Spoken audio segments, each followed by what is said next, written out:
Assalamualaikum warahmatullahi wabarakatuh. Perkenalkan, nama saya Wahyu Hikmah, MA, guru mata pelajaran pendidikan agama Islam SMA Negeri 1 Jakarta, dan saat ini sedang mengikuti pendidikan profesi guru dengan LPTK UIN Sultan Maulana Hasanuddin Banten.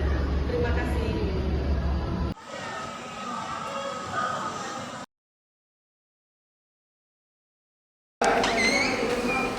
Assalamualaikum.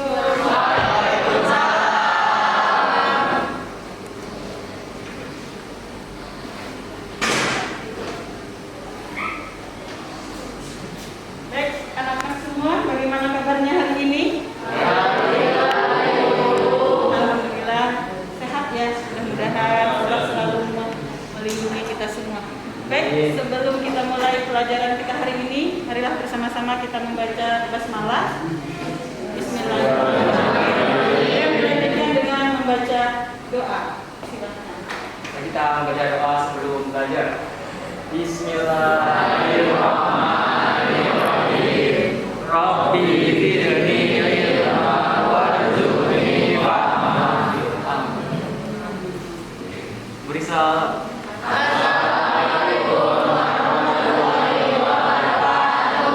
Waalaikumsalam warahmatullahi wabarakatuh. Baik, anak-anak semua, kita lanjutkan materi kita pada hari ini tentang iman kepada hari akhir. Ya, baik. Ibu akan bacakan terlebih dahulu.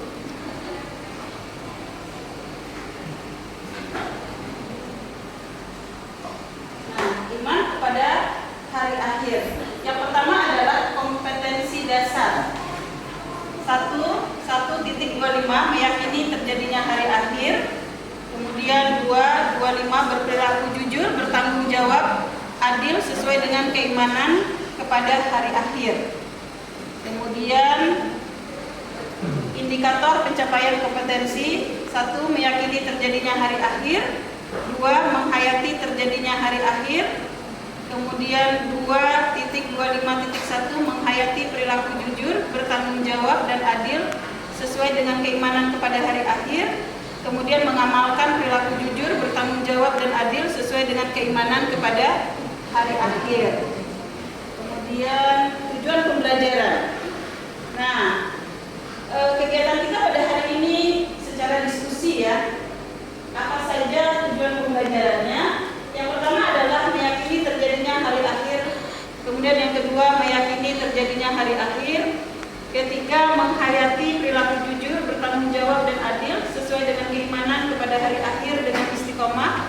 Kemudian yang keempat, mengamalkan perilaku jujur, bertanggung jawab dan adil sesuai dengan keimanan kepada hari akhir. Kemudian yang kelima, menentukan makna, dalil, tanda-tanda hari akhir dan periodenya tentang iman kepada hari akhir. Baik, karena kelompok sudah Ibu tentukan pada minggu yang lalu ya, berdasarkan kelompok silahkan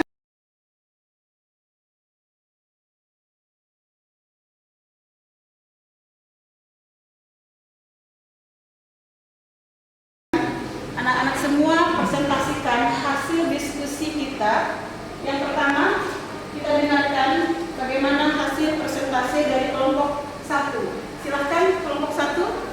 Assalamualaikum warahmatullahi wabarakatuh. Waalaikumsalam warahmatullahi wabarakatuh. Maka kami dari kelompok 1 ingin mempresentasikan tentang dalil al-kiamat, yaitu surat Al-Baqarah ayat 1 sampai 5 beserta artinya.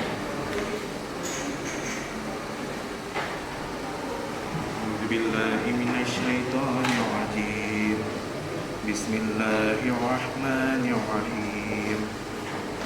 Idza zulzilatil ardu zilzalaha wa akhrajatil ardu athqalaha wa qala al insanu ma laha yawma idzin tuhadditsu akhbaraha bi anna rabbaka awha laha. Dengan artinya, apabila bumi diguncangkan dengan guncangan yang dahsyat dan bumi telah mengeluarkan beban-beban berat yang dikandungnya, dan manusia bertanya, apa yang terjadi pada bumi ini? Pada hari itu bumi menyampaikan beritanya, karena sesungguhnya Tuhanmu lebih lelah memerintahkan yang demikian itu padanya. Baik, itulah tadi ya dalil tentang bagaimana peristiwa di hari kiamat dengan adanya guncangan yang sangat dahsyat gitu ya, dan itu pasti terjadi. Nah, kemudian kita akan melihat bagaimana sikap seorang mukmin, seorang muslim sebagai aplikasi bahwa dia beriman kepada hari akhir. Baik, silahkan kelompok 2 presentasikan. Assalamualaikum warahmatullahi wabarakatuh. Oke, sebelumnya izinkan saya memperkenalkan diri. Perkenalkan, nama saya Dika Naswa. Saya Sandilia. Saya Mutiara Zamira. Saya mau menjadi. Saya mau isi. Nah, oke, sekarang saya perwakilan dari kelompok 2 bakalan mempresentasikan apa sih hasil diskusi kami. Jadi seperti yang dibilang Wahyu tadi, untuk meyakini bahwa adanya hari akhir, maka kita harus berperilaku sesuai. Nah, salah satunya itu yaitu berperilaku jujur. Nah, gimana sih cara menerapkan perilaku jujur ini? Yang pertama, meyakini bahwa kejujuran dapat membangun kepercayaan dari orang lain dan menjadi modal yang penting untuk meraih kesuksesan di masa depan. Nah, jadi ketika kita jujur, maka orang lain tuh bisa percaya sama kita. Mereka bisa percaya dengan omongan kita. Kan kalau misalnya kita bohong nih, pasti karena kalau misalnya kita ngomong ke orang lain udah pada nggak percaya kan. Nah, ketika kita berbuat jujur, maka orang lain bakalan sering percaya dengan kita dan menjadi modal kita juga untuk meraih kesuksesan nantinya. Nah, yang kedua itu melatih diri untuk mengatakan kebenaran meskipun kadang sulit dan resikonya ketika disampaikan. Karena seringkali ketika kita berkata jujur, maka ada beberapa konsekuensi yang harus kita terima. Contohnya ketika kita melakukan sesuatu yang salah dan kita berani untuk mengatakan kejujuran, maka biasanya banyak kritikan dan saran dari orang lain yang mungkin menyakiti perasaan kita. Namun kita menunjukkan hasil yang baik karena kita mampu bersikap jujur tersebut. Benar kan teman-teman? Mungkin respon dulu. Oke. Nah, lanjut lagi. Yang ketiga itu kritis terhadap pemberitaan yang beredar. Karena saat ini sering banget berita itu yang beredar, berita bohong. Berita bohong itu biasanya kita sebut apa? Nah, ketika berita bohong ini tersebar, maka yang kita lakukan pertama adalah mengecek dan baru memberitahu kembali apakah berita tersebut benar atau salah. Karena ketika kita menyampaikan kebohongan, maka kita juga mendapatkan dosanya, walaupun bukan dari kita sumbernya. Oke, yang keempat itu ada tidak menjadikan kebohongan sebagai bercandaan. Nah, kita nih di kalangan remaja sering banget jadiin kebohongan itu buat bercandaan. Benar nggak? Nah, hal ini juga tidak boleh kita lakukan dan kita contohkan kepada teman-teman yang lain. Jadi kita tidak boleh kita nggak boleh menjadikan bercandaan itu kita nggak boleh menjadikan kebohongan itu sebagai bercandaan. Ada nggak yang bisa ngasih contoh? Oke, mungkin boleh dari kelompok 3. Semua perkenalkan, saya Rinjani Lady, perwakilan dari kelompok 3 ingin menjawab pertanyaan dari teman kita semua, Diva. Contoh dari kebohongan yang dilakukan sebagai bahan bercanda itu misalnya kalian suka ditanyain sama sahabat kalian, kalian masuk sekolah nggak? Seringkali kita juga bercandain itu. Kita kalau masuk sekolah, kita nggak masuk sekolah. Ada teman kita panik, teman kita udah tahu ngomong ke guru kalau misalnya kalian absen, ternyata kalian datang. Itu sebuah bercandaan yang juga termasuk dalam kebohongan. Benar begitu, Diva? Ya, benar. Oke, terima kasih. Thank you banget buat kelompok 3. Mungkin teman-teman lain boleh kasih apresiasi dulu. Kan itu tadi contoh kenapa kita sih harus berperilaku jujur. Mungkin nanti bisa aku share hasil diskusi kita biar teman-teman sekalian baca. Mungkin sekian itu aja dari kelompok 2. Sekian dan terima kasih.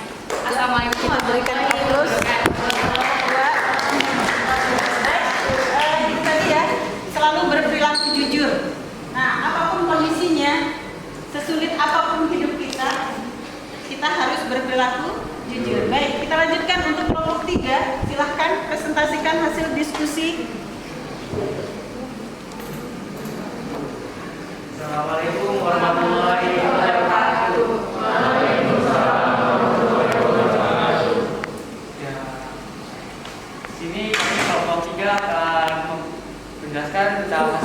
kami tentang cara menerapkan perilaku adil. Jadi akan dibacakan oleh teman-teman saya.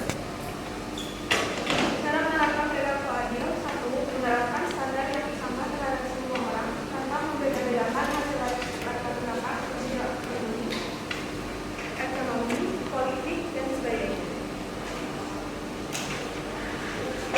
2. Memperlakukan orang lain secara seimbang sesuai profesinya masing-masing.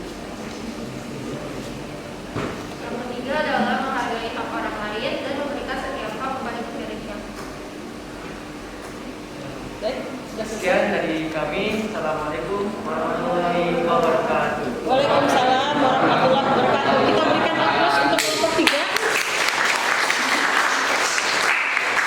Baik, kita berikan kesempatan kepada kelompok 4 untuk mempresentasikan hasil diskusi dengan judul cara menerapkan sikap bertanggung jawab ya. Ya, silakan kelompok 4. Silakan kelompok 4. Assalamualaikum. warahmatullahi wabarakatuh. Waalaikumsalam warahmatullahi wabarakatuh. Kami dari kelompok 4 akan mempresentasikan sikap tanggung jawab dalam kehidupan sehari-hari dapat turunkan sebagai berikut. Yang pertama itu ada bersungguh-sungguh dalam segala hal.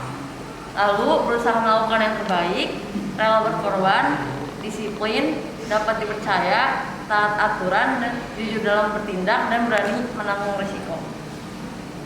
Yang dari kelompok Saya 4. dari Mopos. Assalamualaikum warahmatullahi wabarakatuh. Waalaikumsalam warahmatullahi wabarakatuh. Baik, kita berikan aplaus untuk kelompok 4. Alhamdulillah ya, diskusi kita sudah berjalan. Kelompok 1 tentang dalil hari kiamat itu pada surat Al-Zalzalah beserta artinya. Kemudian kelompok 2 bagaimana menerapkan perilaku jujur dalam kehidupan sehari-hari sudah dijelaskan oleh kelompok 2. Kemudian kelompok 3 bagaimana menerapkan perilaku adil dalam kehidupan sehari-hari sebagai cerminan orang yang beriman kepada hari akhir. Kemudian kelompok 4 tadi sudah menjelaskan bagaimana menerapkan perilaku bertanggung jawab. Nah, baik, pada kesempatan kali ini kita akan memberikan kesempatan 2 orang penanya. Silahkan. Pertanyaan yang pertama dari kelompok 5. Silahkan. Perkenalkan, saya Maura Ferda dari perwakilan kelompok 5 ingin bertanya, bagaimana sih Ibu keadaan manusia pada saat hari kiamat? Ya, baik. Keadaan manusia pada hari kiamat. Silahkan dijelaskan. Siapa yang bisa menjelaskan? Ya, baik. Silahkan. Keadaan manusia pada hari kiamat itu seperti apa? Itu sudah disampaikan Allah di dalam Al-Quran ya. Nah, Sebelumnya perkenalkan, nama saya Ales Abdullah Abdur.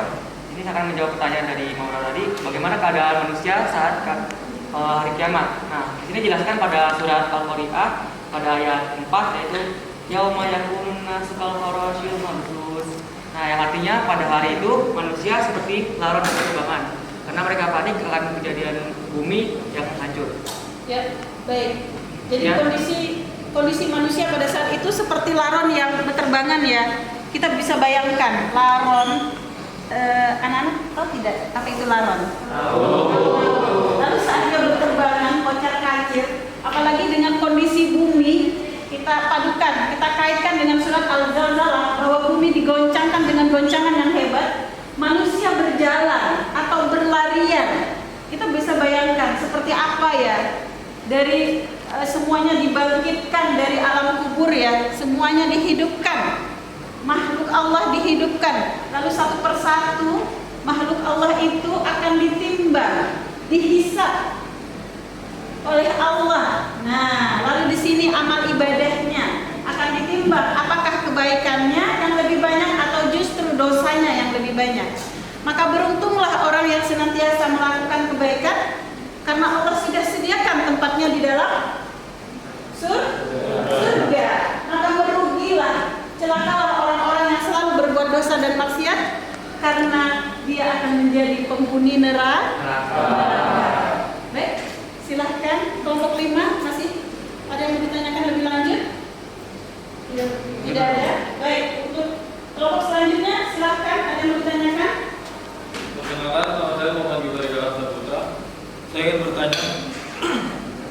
apa hukumnya berbohong untuk kebaikan?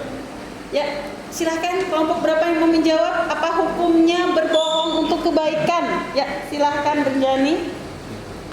Baik, saya Rinjani lagi, perwakilan dari kelompok 3 yang menjawab pertanyaan saudara dari kelompok 1 mengenai hukum dari dosa untuk berbohong untuk kebaikan. Itu sifatnya berdosa karena berbohong untuk alasan apapun itu tetap saja sebuah hal buruk. Walaupun kita telah melakukan suatu hal yang buruk lalu kita tutupi lagi dengan kebohongan, maka tindakan-tindakan selanjutnya akan terus ditutupi oleh kebohongan lainnya. Jadi lebih baik dari awal sudah disampaikan kejujuran. Jika berbuat sesuatu yang buruk, berarti harus siap menerima konsekuensi apa yang sebelumnya kita lakukan gitu. Jadi tindakan yang benar adalah berkata jujur, tidak menutupi suatu hal apapun itu untuk menghindari adanya dosa. Begitu Ibu. Ya, baik. Jadi apapun kondisinya ya, tidak ada yang namanya berbohong itu dibenarkan. Sekalipun kita ingin membahagiakan orang lain, tidak. Ungkapkanlah kebenaran walaupun itu akan menyakiti orang lain. Karena justru itu lebih baik. Ketika kita jujur, mungkin akan ada yang kecewa, mungkin akan ada yang bersedih, mungkin barangkali ada yang patah hati gitu ya. Tapi itulah kenyataan. Lebih baik kita mengungkapkan sebuah kebenaran dan kejujuran daripada kita membuat orang lain bahagia, tapi kebahagiaan itu hanya bersifat sementara. Baik, sebelum kita akhiri materi kita pada hari ini, dari kelompok 5 silahkan simpulkan materi kita pada hari ini dari awal sampai dengan kelompok 4. Kelompok 1, 2, 3, dan 4. Silahkan kelompok 5 presentasikan. Assalamualaikum warahmatullahi wabarakatuh.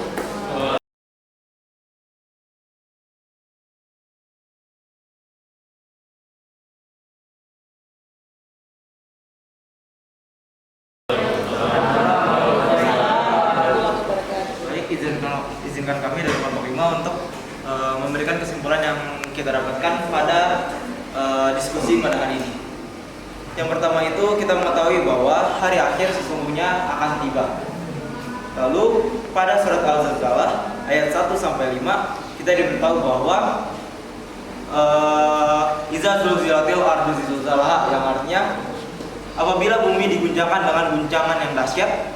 Lalu wa akhrajatil ardu asqalaha, dan bumi telah mengeluarkan beban-beban berat yang dikandungnya. Lalu wa qala al-insanu malaha, dan manusia bertanya, apa yang terjadi pada bumi ini? Lalu yauma izin tuhaddisu akhbaraha, pada hari itu bumi pun menyampaikan beritanya. Bi anna rabbaka awhalaha, karena sesungguhnya Tuhanmu telah memerintahkan yang demikian itu padanya. Jadi dari surat ini kita tahu bahwa sesungguhnya kiamat itu akan datang dan nggak akan datang. Pada hadis Rasulullah SAW kita dijelaskan bahwa kiamat itu akan datang. Pada saat Rasulullah ditanya saat itu, dia menjawab, saya nggak tahu, mungkin engkau yang lebih tahu. Itu Nabi Muhammad sedang berbincang dengan Dajjal. Lalu Nabi Muhammad memberitahu bahwa ada 5 fase dalam hari kiamat, yaitu fase kenabian, fase yang dipimpin oleh Abu Bakar dan bin Khattab dan sebagainya, lalu fase kerajaan, lalu 2 fase lagi hingga saat ini adalah fase keempat, yaitu fase hingga akhir zaman. Terus setelah ini nanti akan ada fase yang dipimpin oleh Nabi Isa alaihissalam. Lalu dari kelompok 1 itu tentang meyakini hari akhir. Meyakini hari akhir itu harus berperilaku kelompok 2 yaitu meyakini hari akhir. Caranya itu berperilaku jujur. Sesungguhnya jujur dapat membangun kepercayaan dalam meraih kesuksesan. Lalu berani mengucapkan keberanian walaupun banyak kayak kritik atau saran-saran dan sebagainya. Karena sesungguhnya kalau misalkan kita beriman kepada hari akhir, kita nggak perlu takut lagi untuk mengucapkan keberanian, karena saat kita misalkan wafat saat mengucapkan keberanian, maka kita akan wafat dalam keadaan husnul khotimah. Lalu kritis terhadap berita yang bohong, yaitu kita mengecek ulang adanya berita-berita hoax yang bersebaran pada masa-masa ini. Lalu tidak menjadikan kebohongan sebagai candaan. Lalu dari kelompok 3, cara menerapkan perilaku adil. yaitu dengan menerapkan standar sama pada setiap orang tanpa membeda-bedakan. Lalu memperlakukan orang lain secara seimbang dan menghargai hak untuk orang lain. Setelah itu dari kelompok 4 yaitu cara menerapkan sikap bertanggung jawab dengan bersungguh-sungguh dalam segala hal, disiplin, dapat dipercaya, jujur dalam bertindak, serta berusaha melakukan yang terbaik. Lalu mengenai pertanyaan-pertanyaan yaitu bagaimana sih keadaan manusia dalam hari kiamat? Hal ini telah disebutkan di surat Al-Qari'ah ayat keempat, yaitu manusia seperti lawan berterbangan karena adanya ketakutan terhadap bencana-bencana alam yang terjadi pada rentetan tersebut. Dan rentetan kejadian peristiwa pada hari akhir itu seperti biji tasbih yang jatuh saat talinya putus. Lalu pertanyaan terakhir yaitu berbohong untuk kebaikan itu gimana sih? Berbohong untuk kebaikan itu tetap dosa. Ini juga dapat dibuktikan dengan hadis Nabi Rasulullah SAW yang saat itu Nabi sedang duduk dan diminta oleh seorang pencuri untuk tidak mengatakan bahwa pencuri ini sedang bersembunyi di tong sampah. Dan ketika orang menanya, Nabi Muhammad mengatakan, saya tidak melihat orang itu, tapi matanya pun tertuju pada tong sampah, yang mengartikan bahwa orang tersebut bersembunyi di tong sampah. Mungkin sekian dari hasil kesimpulan pada diskusi hari ini. Terima kasih banyak. Wassalamualaikum warahmatullahi wabarakatuh. Baiklah, kita berikan aplaus untuk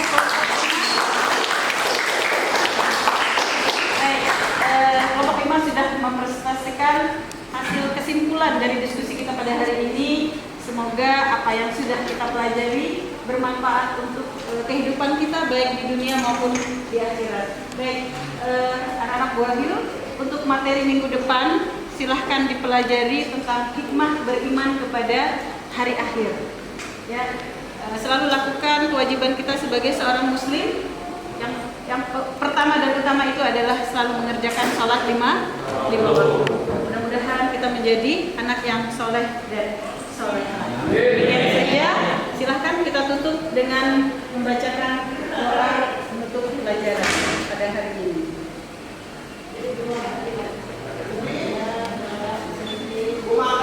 Untuk mengakhiri pembelajaran ini, mari kita mengucapkan hamdalah. Alhamdulillahirabbil alamin. Baik, anak-anak, kita tutup pelajaran hari ini dan jangan lupa silahkan kerjakan sholat zuhur. Assalamualaikum warahmatullahi wabarakatuh. Waalaikumsalam.